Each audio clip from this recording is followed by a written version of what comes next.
let's kick off the next session of Mental Health Festival.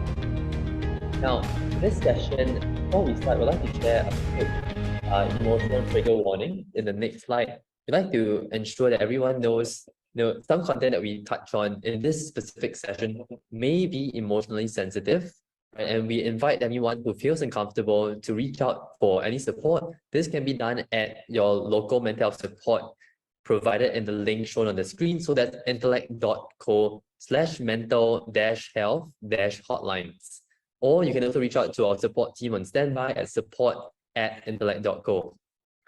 This next session is actually brought to you from Intellect, and this means our clinical engagement lead, Linda, has curated a really exciting session with our own coaches, counselors, and psychotherapists.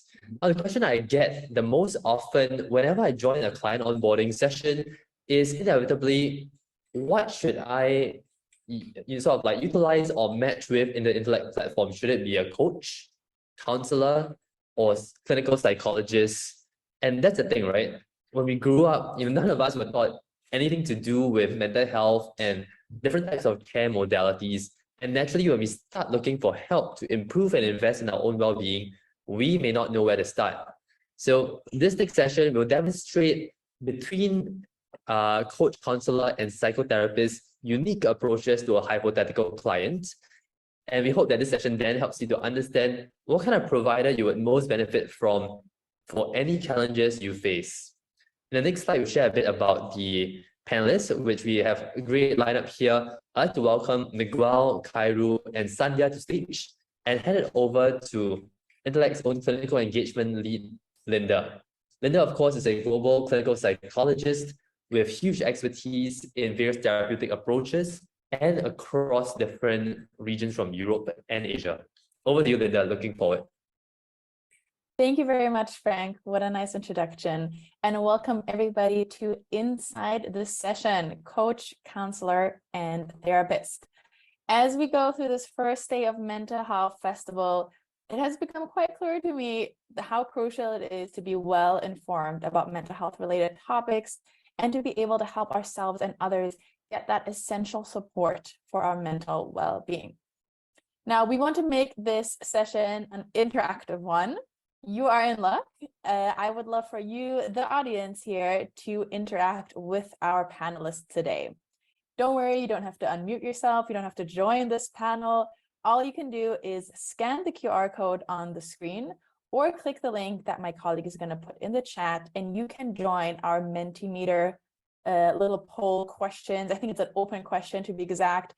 We want to hear from you. What do you think coaching can be used for? No right answers, no wrong answers. We're just wanting to see what our audience here has in stock for us. So please go ahead, join us on Mentimeter. You can scan the QR code on the screen or click the link in the chat. In the meanwhile, while you jot down your answers, I want to talk about this session, inside the session, how a coach, a counselor, and a therapist treat the same case differently. Today, we really want to aim to shed light on these valuable roles that coaches, counselors, and therapists play in supporting us individuals in our mental health journey, and also to inspire change the way we approach mental health and personal development overall. So with that, I'd like to warmly welcome our speakers here today. I would like for each and every one of you to tell us a little bit about yourself and maybe tell us how you joined your profession that you're in now, maybe a fun fact about yourself, anything that comes up. Let's get started with our coach, Miguel. Welcome, Miguel. Hi, hello. Miguel is my name, yes. I'm joining you guys from Tokyo, Japan. How did I join the coaching profession? That's a very good question. That brings me a good memories. Actually, I was rescued from suffering in a positive way. I am in charge of a company here in Tokyo, and I was reaching success, but paying very high costs. I was under the effects of hyperactivity, hyper-rationality, hyper-vigilancy. I was very much into controlling things, and those things were driving me crazy. I was getting burnout, until I met a nice lady by the name of Judith Glazer. It was in 1917 around, and she opened my eyes, and she kind of let me discover that there is a different way to achieve similar results, but keeping my well-being very high, sustain happiness and high performance. That is what really opened my eyes, and I decided to become an evangelist for coaching. Now I'm trying to share this know-how, skills with people who may benefit from it. Thank you. Thank you so much, Miguel. We're excited to hear more about you and about your practice as well. Before we jump into that, I'd like to introduce our counselor, Sandhya. Welcome. Hello. Thank you for having me here today. I'm Sandhya. I'm a counselor from Malaysia. For me, joining into the counseling profession has always been a passion. I have always related to people easily, and I've always been passionate in working with people. That actually guided me through my study in psychology and eventually to specialize in counseling.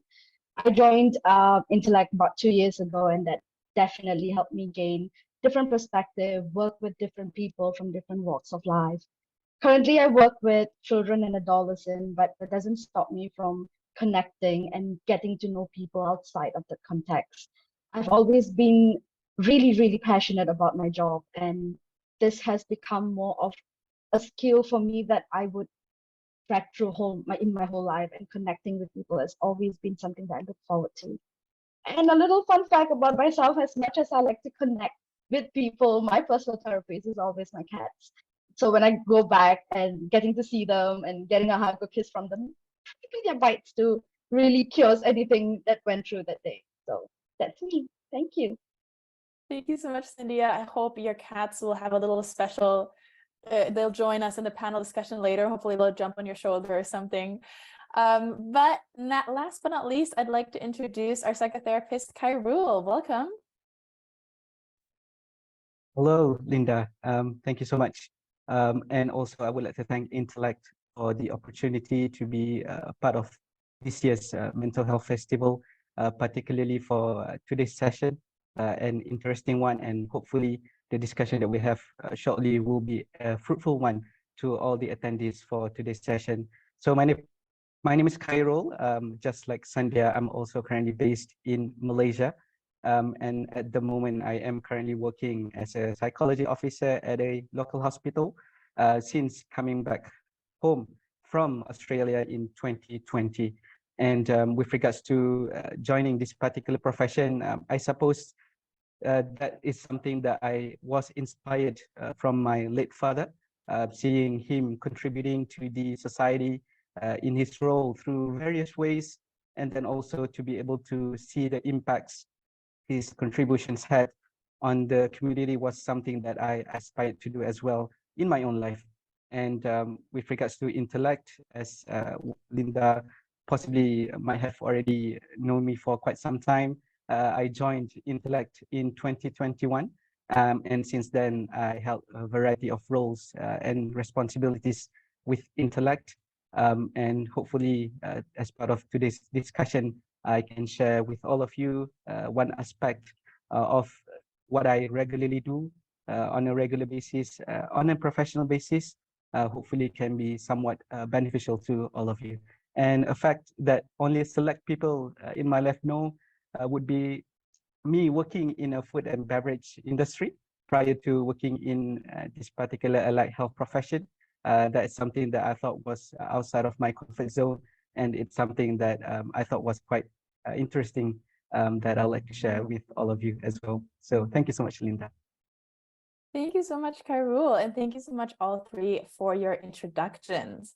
Now, before we jump into the panel discussion that we have set up, I want to highlight that all three of our panelists here today are also part of the Intellect team, as they might have noticed, they might have mentioned. They all offer support through Intellect coaching. So what exactly is Intellect coaching? Intellect uses what we call behavioral health coaching as an umbrella term to describe sessions conducted by experienced ICF coaches like Miguel, counselors like Sandia, and psychotherapists like Khairul. That means if you sign up for Intellect coaching, you can work with a lot of different experts and benefits from different range. You can benefit from a range of different approaches as well. But to really understand the differences and the similarities, let's take a look at our first question. So we first set up a poll on our Instagram story and asked our young adult audience, what is one area you need the most support in? And our audience resonated with emotional regulation the most.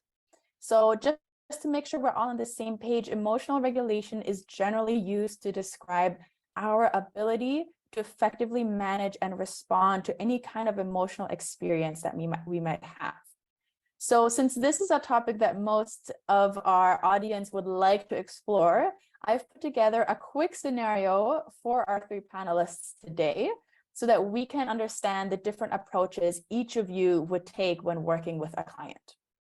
So person A, we really made this person up, right? Person A has been working for 3 years, has often struggled with effectively managing and responding to an emotional experience, and it has recently gotten worse to the point where person A lashes out at the people around them when they are feeling emotionally overwhelmed. This behavior has put a strain on their relationship, and the person has come to you for help. How would each of you tackle this situation with person A? So that's our scenario for today. I'd like to start with Miguel. I'd love to hear from you. Is this something that you've worked on before, and how would you guide this person? Great. Yeah, the scenario is really excellent because I had a very similar type of situation. So I'm going to speak from experience now, real case. Because if you had asked me without having myself that experience, I would say I would not know. Because as a coach, I normally go empty. I clear my mind. I become this reflecting soundboard. In order to do that, I have to put aside all my strategy, my skill approaches, and so on. So, but since I had this case, I would talk and share with you guys about a real case. The only difference is that that person has been working for 5 years now, and the rest is very similar. So I would call her Sarah, a fictitious name.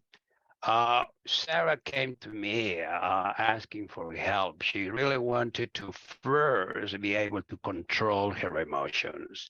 Second, reestablish the relationship that she had already damaged with her outbursts. So in order to do that, we identified two things. One, where she was at the present moment. And you follow me with this. Coaching basically is this. You are in a situation now, and you are aiming to move to a different and better situation. Point A and point B. Basically, coaching is that. So then in point A, the beginning, we did co-discovery. We went very deep into this pattern, the roots of the problems, so that she became able to manage her outbursts, this emotional outbursts. Once she identified those roots, then we were able to create together these coping strategies. And then based on those coping strategies, which would help her self-regulate at the moment, we would work in a long-term planning. We created initially 6 months, a goal. We set up goals to develop this skill, these inner senses of identifying those emotional outbursts and control the roots. You may have heard about PQ. I use that strategy in this case in order to identify those emotional roots and then intercept those emotions and then move in what they call it the sage side of the brain. Basically is the tranquility, the calmness that you get after you do that transition in 3 seconds. People familiar with that, they may know about these reps, right? So you can do this, and then once you are grounded, we can start now using the cognitive capacity to start planning for developing those skills for self-regulation and reestablishing those relations. So then we use many things in addition to this, if you wish, breathing exercises, and did some visualizations to try to identify where those emotions were coming from. And once switching to the other part, which we call it the sage, then we started devising strategies to use these powers, what we call the sage, to do this, what we call it, this compassion, or the empathy power, where you can see yourself enmeshed in these difficult situations, and then since you are compassionate about yourself, you're able to come out of that. And we did the co-discovery, and then the co-designing or co-creativity. And then together we use the other aspect of analyzing your navigation. What is important for you? What are your values, your motivators? What are the things that makes you passionate, your interests? Based on those things, we created this goal, which will move her forwards. We were using basically the principle that many of you, I'm sure you know, Viktor Frankl, right? That if you have a purpose, if you have a meaning in life, then chances are very high that you will be able to pursue those. And constantly we were doing this assessment, which in the agile world, agility, we call it this, the cycles of reflection basically comprises several stages. One is the expression, the experimentation, then the reflection and learning, adjustment, and again we go with the cycle. So from point A to B, we're going these cycles, every time reflecting, adjusting, and every time we got closer to the goal, we were refining whether that goal was actually the goal the person wanted. And always paying attention that there were many other domains being affected by this problem, this emotional problem. So with constant support and feedback and holding the client, Sarah, accountable for her progress, we were able to come out to a very ideal situation for her. She's become able to control their emotions and then switch those emotions and use that energy into positive direction. But in order to do that, we have to do a lot of simulations. We practice, and then between the sessions, we found allies for her so that this alliance that she formed at work and at home would enable her to practice the skills that we learned during the sessions.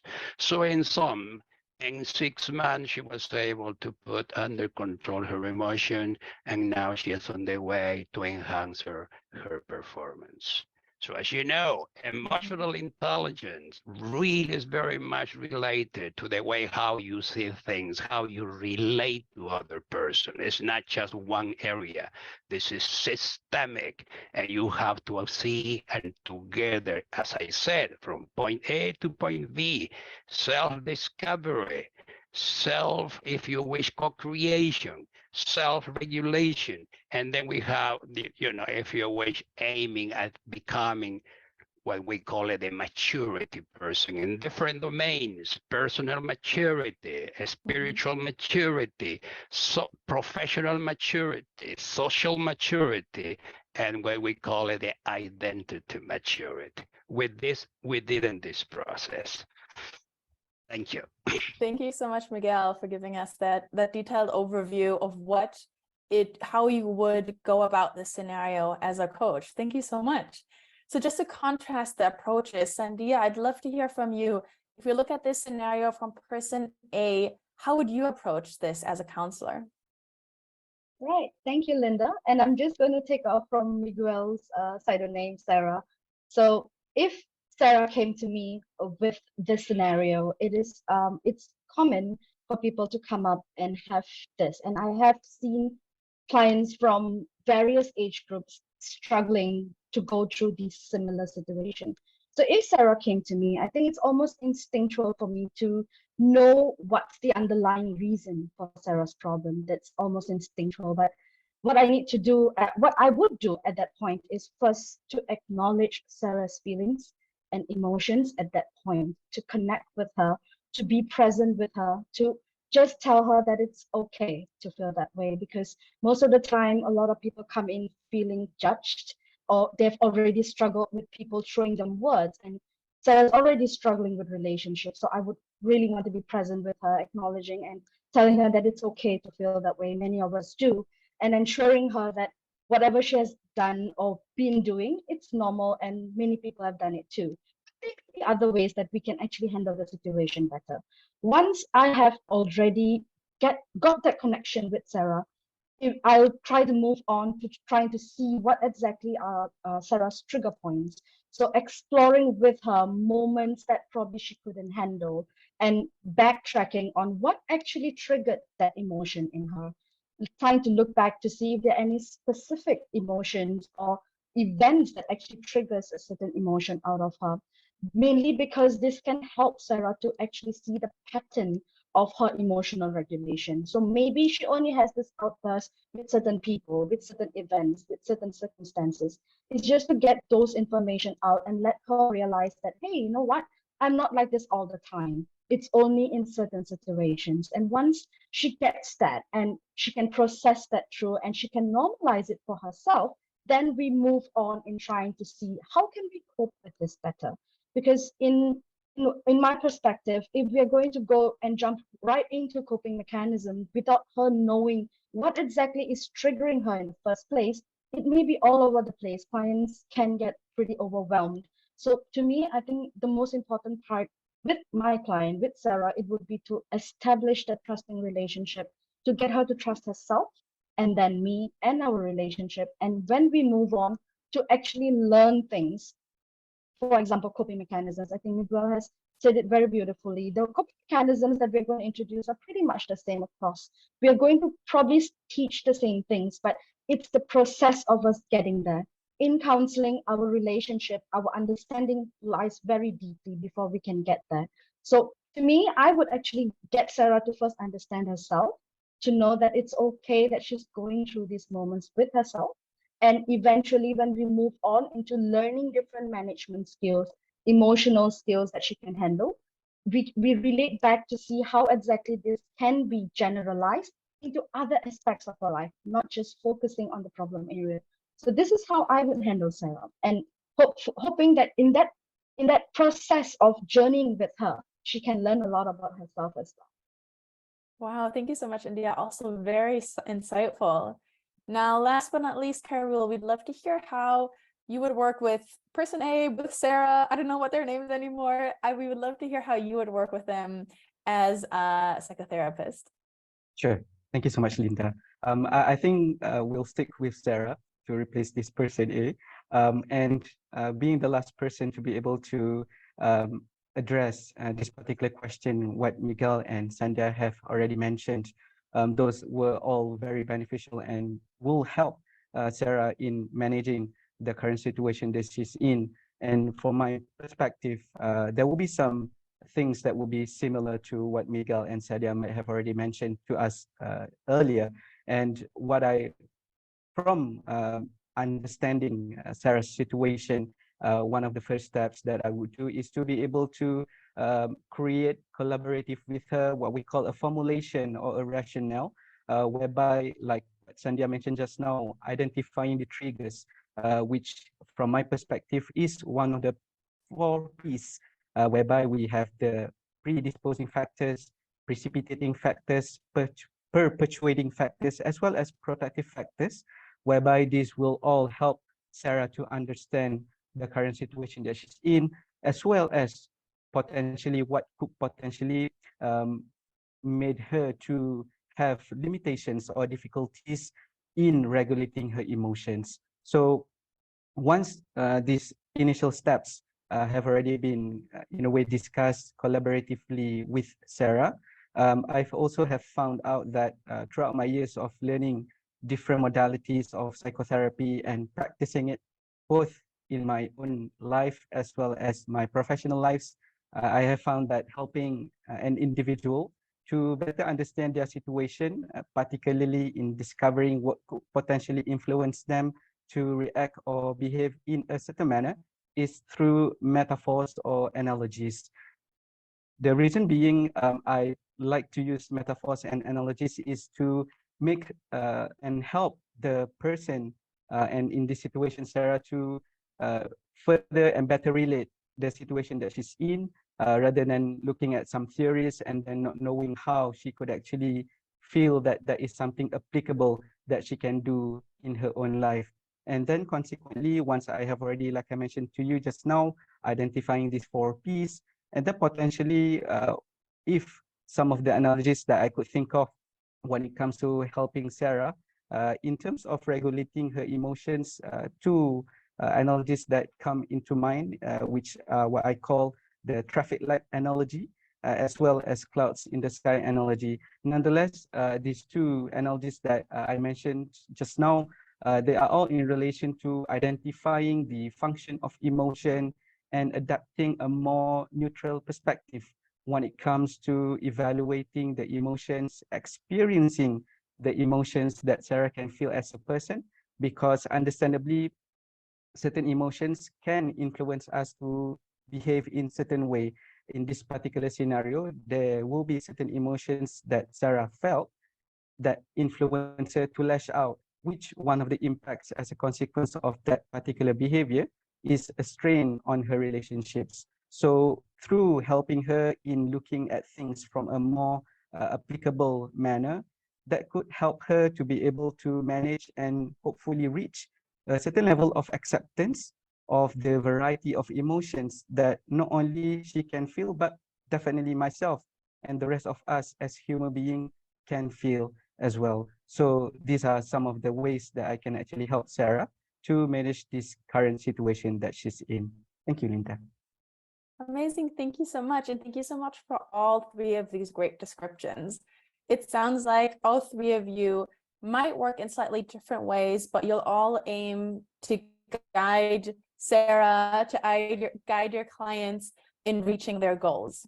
Now, I want to go back to our audience, because if you're getting curious and would like to work with Miguel, Sandia, Khairul, or any of our other experts, all you have to do is download the Intellect app and answer a few questions to get a personalized recommendation on the best match, whichever coach, counselor, therapist, whichever would be the best match for you. My advice would be to choose someone you think you'll be comfortable with. You can read their bio or their areas of specialty, and you can jump into a first call with them. You can, of course, also send them some text messages to chat right away. Sometimes it takes a couple of calls to warm up, and that's completely okay. You can also use the chat function and just kind of get to know each other first.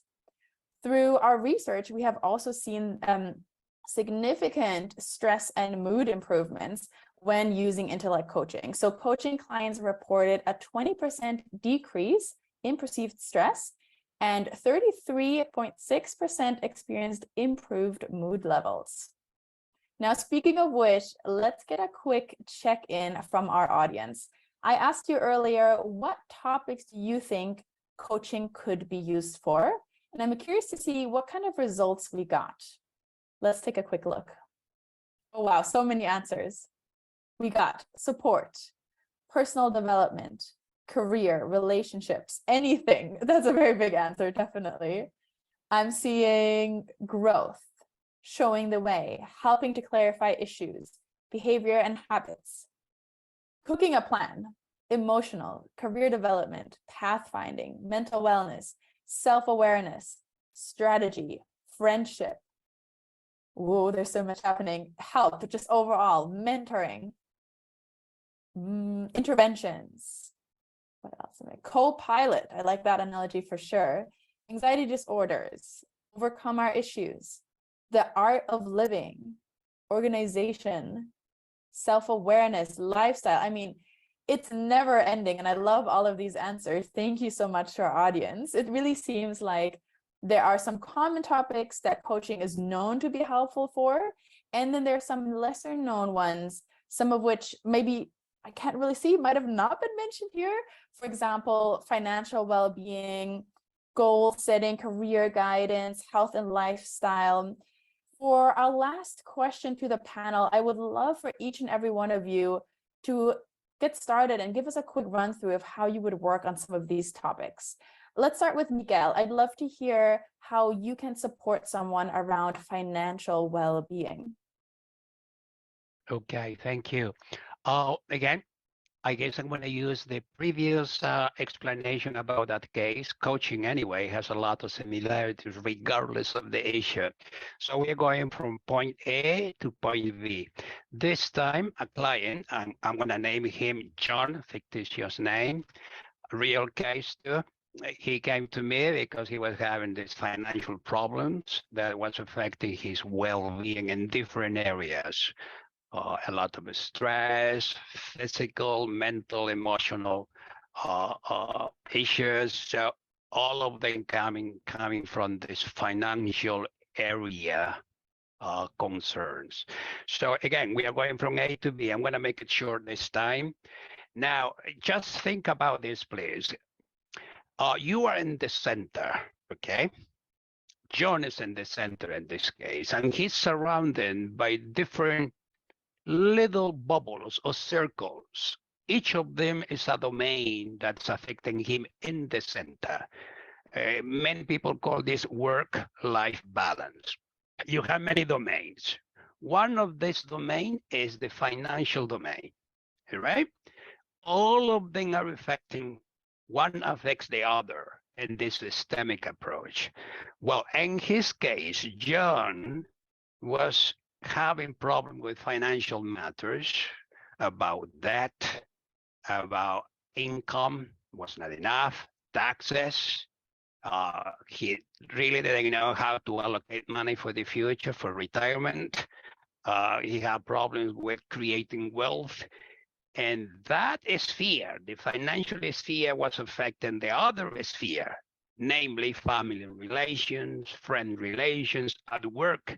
His performance was coming down. His growth, his evolving through learning was affected. He was not learning anymore. He was kind of losing hope in each area. What happened is that this financial circle, bubble, increased very much, kind of absorbed the other domains. So the main domain was this financial thing. Again, in all these areas that I mentioned to you, debt, investment, incoming, cash flows, retirement, all these areas. So what we did is basically, again, go deep and do co-discovery. What happened? What was your relationship with money? Like, how was my relationship with people? The same thing. I asked John, well, let's analyze what's your relationship with money. And we went into, the family, how they what was their concept in money. We realized that the family thought that money was not good, that only bad people had a lot of money. So if we started from there, we have already these concepts, these memories affecting him and his relation with money. Well, to make a long story short, what we did is just work on that issue, the financial thing, in a way that this big circle will become the normal circle among the other circles affecting him in the center, so that it became manageable. It became healthy, if you wish. So we did a lot of conversation about how to save, how to increase income, how to plan taxes, retirement, wealth generation, and so on. All those areas we did it with conversation and always linking to the other components. His relationship with the family was very bad. Work performance was very bad. His future was gloomy. So we were linking all these domains in his sessions. So to make the long story short, then, doing all this, assessment, this, what we call it is iterations along the way. So he was able then to control, if you wish, these worries about finance, increase his income, what became very, if you wish, skillful in allocating money. So once he did this, he kind of recovered his sense of worth, his sense of, if you wish, shame, because he was becoming shameful. He will criticize himself. He even got kind of a stigma. He will feel that he was not worthy of his family, of his colleagues. He had this emotional stress, anxiety. He wouldn't sleep. So, but little by little, doing all these practice exercises using these evidence-based approaches, then he was able to come to reduce this big domain on finance into a natural, stimulating domain, which would let him inspire and then become, if you wish, functional again, become much more productive in the company again, relations improve. So that's the real experience I had. Conclusion, this financial matter affects your well-being, your emotional thing, your mental health directly. And in turn, that affects the other spheres. Thank you. Thank you so much, Miguel. And definitely, I think we can all relate to how the different areas of well-being are all interconnected. And Sandia, maybe you could chime in here as well, since financial goals, of course, are also intrinsically linked to career guidance and all of that. We'd love to hear how you usually support somebody around this topic of career guidance.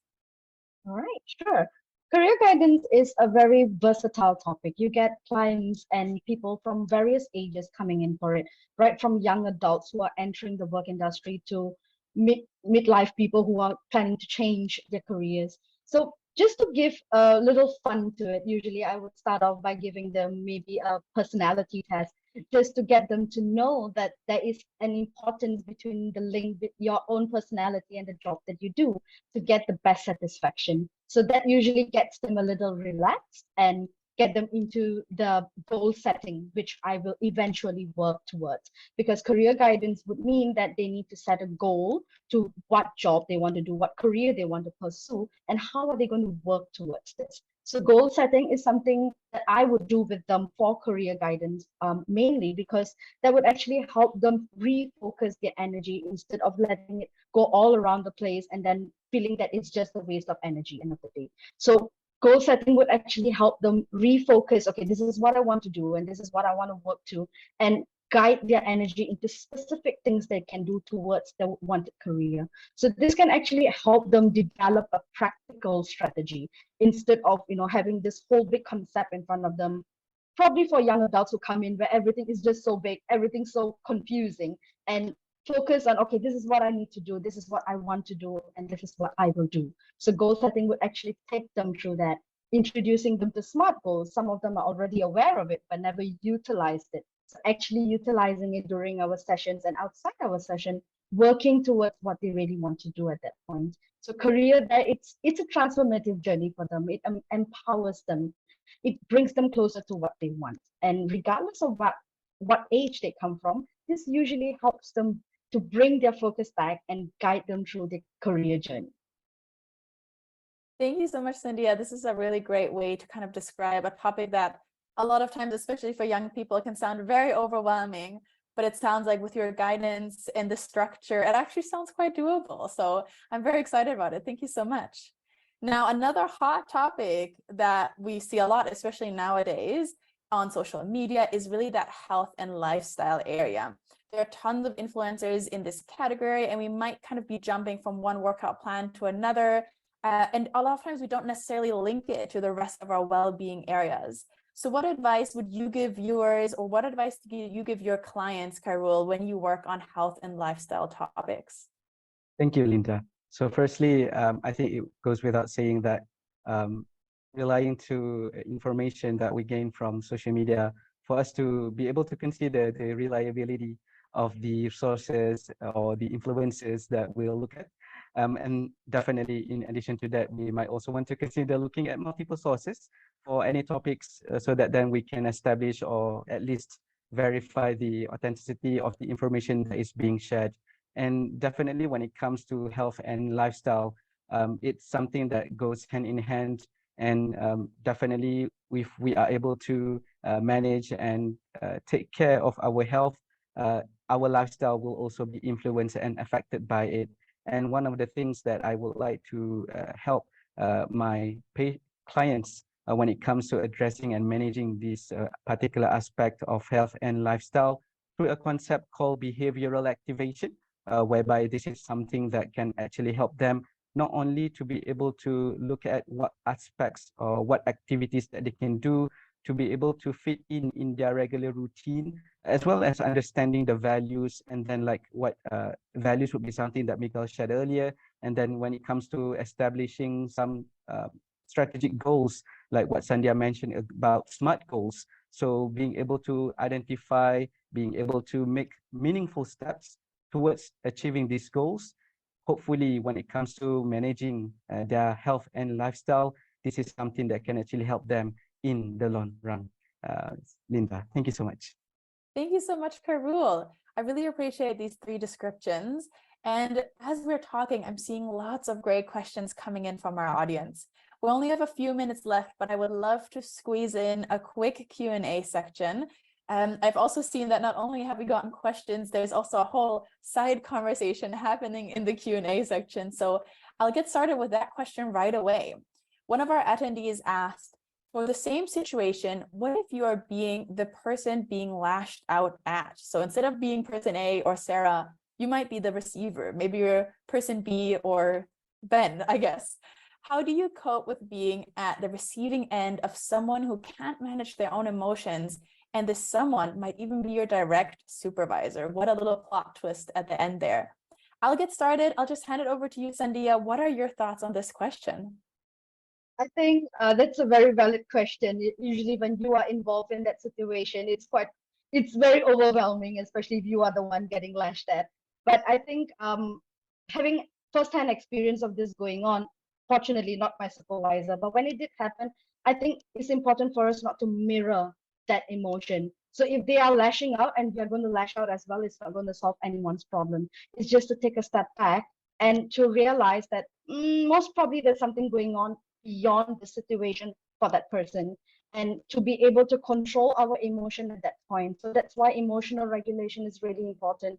And as what we spoke about earlier, the trigger points. If this is a trigger point and you're aware of it, you will be able to take a step back and use other coping mechanisms instead of lashing out again or taking it personally at that point. This takes practice, it takes time, but definitely we can get there at that point. Thank you so much. It's a very good reminder not to mirror the emotions that are coming up, especially if they're not in line with our values or how the way we want to react, actually. Thank you so much. Another great question is coaching more directive versus counseling or psychotherapy? Miguel, I'd love to hear from you here. Do you think coaching is more directive? On the contrary, again, remember I said when we go empty, we clear our mind. We do not have anything to tell, to teach. We are just empty to receive the input and together create this space, This space is like, if you wish, well, for those that know theory about Gestalt, it's a phenomenon that when 2 persons get together, there is this kind of emergence in figuring out between the 2 persons. It's natural. We are connecting at the emotional level, not the mental level. So at that level, then you are not directing, you're not teaching, you are perceiving, receiving. And then naturally you let emerge in this Gestalt sphere what the answers would be, what the question would be. Thank you so much, Miguel. That was a really, really interesting answer. Okay, last but not least, a quick question for you, Karul. We're running out of time, so we'll have to make it really short.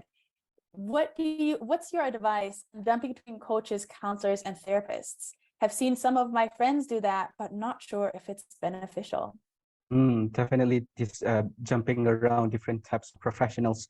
It's something that because there are a variety of allied health professionals available around, then it gives a lot of choices to users or consumers to be able to look around different options. I suppose one of the advices that I would provide or suggestions is to be able to understand what is it that we are looking for, and then also to look at potentially the experience or the specialization that this practitioners has, because as we had already discussed throughout this particular session, Miguel as a counselor, Sandhya as a Miguel as a coach, Sandhya as a counselor, myself as a psychotherapist, we have similar professional background or experience. Sometimes these different titles or positions might be the only thing that separates the three of us. Nonetheless, looking at what your values are, what your goals are, and looking at the potential chemistry that you might actually get, that is also something that you can bear in mind. So